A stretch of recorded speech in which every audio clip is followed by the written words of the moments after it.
আমের সিজনে আম দিয়ে রেসিপি হবে না তাই কি কখনো হয়? আর আজকে একেবারে মোল্ড ছাড়া আমের খুবই ইজি একটা আইসক্রিম তৈরি করে দেখিয়ে দিব। আসসালামু আলাইকুম ভিউয়ার্স, এখানে আমি 2টা পাকা আম নিয়েছি। এখন আমের মুখটাকে একটু বেশি করে কেটে নিতে হবে। আমের মুখটাকে বেশি করে কেটে নিয়ে আমি এইটার চোচা সহই আমটাকে কেটে নিব। আমটাকে কেটে নেওয়া হয়ে গেলে আমের ভেতরের অংশটাকে আমি একটা চামচের সাহায্যে এভাবে করে বের করে নিয়েছি।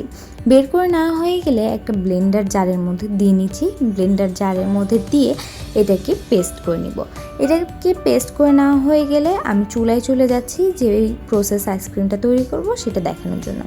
তো আমি দুধ জাল করে নিয়েছিলাম, সেই দুধের মধ্যে আমি দিয়ে দিচ্ছি এখানে কাঠবাদাম, কাজু বাদাম আর পেস্তা বাদামটাকে আমি একদম ব্লেন্ডারে গুঁড়ি করে নিয়েছিলাম, সেটা দিয়ে নিচ্ছি। সেটা দিয়ে আমি খুব ভালো করে নেড়ে চেড়ে নিচ্ছি। এখন দিয়ে দিচ্ছি স্বাদ মতন চিনি আর সামান্য পরিমাণ লবণ। যে কোনো মিষ্টি জাতীয় জিনিস বা যে কোনো আইসক্রিম এরকমভাবে দুধ জাতীয় জিনিস দিয়ে বানালে এটার মধ্যে একটু পরিমাণে লবণ দিলে সেটার টেস্টটা আরও বেড়ে যায়। আর এখন আমের পিউরিটা দিয়ে নিচ্ছি, পিউরিটা দিয়ে খুব ভালো করে মিক্স করে নিচ্ছি। আর এর মধ্যে আমি দিয়ে দিয়েছিলাম একটু কাস্টার্ড পাউডার। কাস্টার্ড পাউডারটা দুধের সাথে গুলিয়ে আমি দিয়ে নিয়েছি, দিয়ে এভাবে জাল করে নিয়েছি। আর এটা কিন্তু দেখেন একদম ঘন হয়ে গিয়েছে।